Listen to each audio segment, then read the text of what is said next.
The contract is signed, both parties celebrate, your client thinks the hard part is done. But you, as an agent, you know the truth. The hard part isn't even started yet. Because from the second the contract is executed, you are the project manager of 30 to 75 days of operation. 5 or 6 different parties, dozens of moving deadlines, a client who's going to text you every single day and ask, what's happening? If you don't know exactly what is happening in week 1 versus week 2 versus week 4, you're going to lose the deal before it even closes. In the next 10 minutes, I'm going to walk you through the full transaction timeline, week by week, exactly what to do as an agent, and exactly when and exactly where it could go sideways from a newer agent perception. If you haven't watched episode 2 yet, what happens the moment a contract is signed, go back and watch it first. You need to know that 3 tracks before we can put this on the calendar. And let's go. And the number one complaint clients have about their agents is not pricing, is not negotiation, is not communication frequency. It is the agent doesn't seem to know what's going on. They text you on day 15 and ask what's happening with the appraisal. They text you and you don't know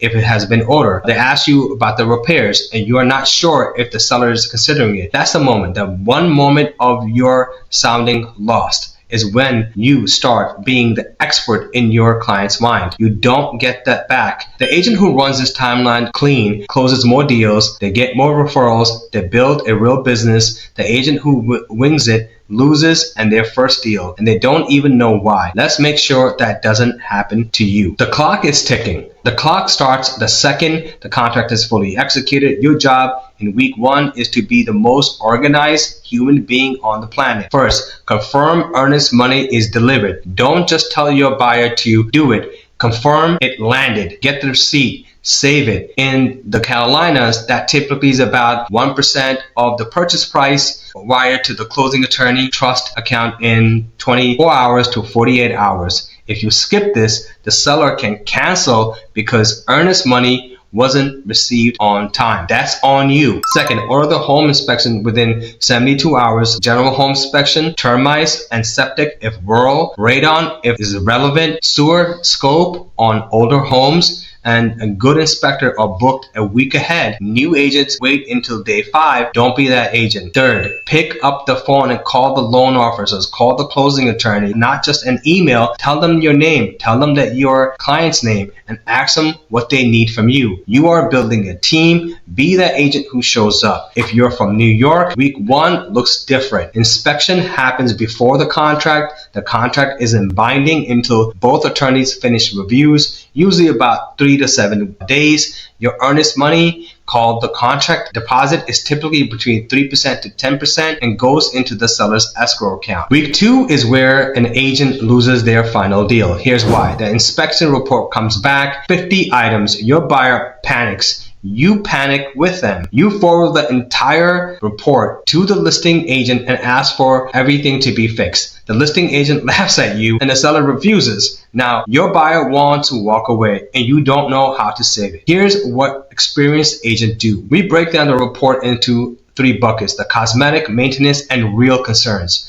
The big 4: roof, HO, electric, and plumbing, plus anything safety concerned or insurability related. We negotiate from the bucket 3. Cosmetic stuff, we educate the buyer to expect on a resale home. Then we draft a clean repair request. Top items, remedies, dollar amount where it makes sense. The seller can agree, counter with a credit, counter with a partial repair, or refuse. Most negotiations land in between 3 to 4 days. The deadline, you have to know, cold is the due diligence period. In the Carolinas, typically 7 to 14 days. Inside that window, your buyer can walk and recover earnest money. Once it's closed, the money is at risk. Calendar date is the 3rd place. Set alarms. This is the most missed deadline in the entire transaction. If you're working in New York, repair negotiations already happen. Pre-contract, week 2 in New York is mortgage commitment work and attorney's title review. If it's a co-op or a condo, start the board right away. It can take 3 to 6 weeks. Week 3 feels quiet, it's not. The appraisal comes in, 3 outcomes. At value, move on. Overvalues,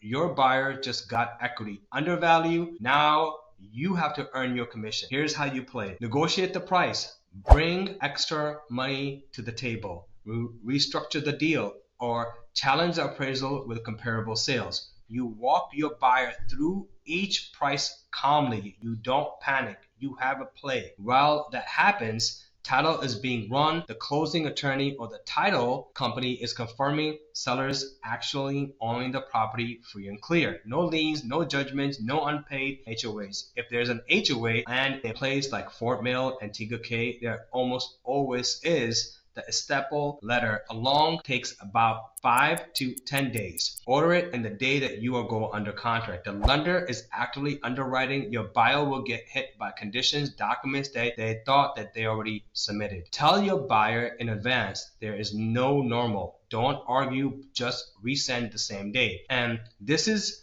the warning every agent has to give before week 3. No big purchases, no new credit card, no job change that affects the DTI can reopen the loan file and torch the closing date. If you're in New York, if you're working in New York, your mortgage commitment letter is due this week. Your contract has a hard mortgage contingencies, and if your buyer doesn't have a commitment by the date and you didn't extend it in writing, you can lose their contract deposit. 5-figure mistake. Watch it. Week 4, clear to close. The phrase you're waiting to hear is clear to close. That's underwriting. The underwriter says, yes, the loan is funded ready. Once you clear to close, the closing attorney repurpose the closing disclosure. By federal law, your buyer has to receive it at least 3 days before the closing. Closing on Friday, disclosure in their hand by Tuesday and at the latest. Any changes to the loan terms restarts the 3-day window. Your agent missed that. Your buyer says,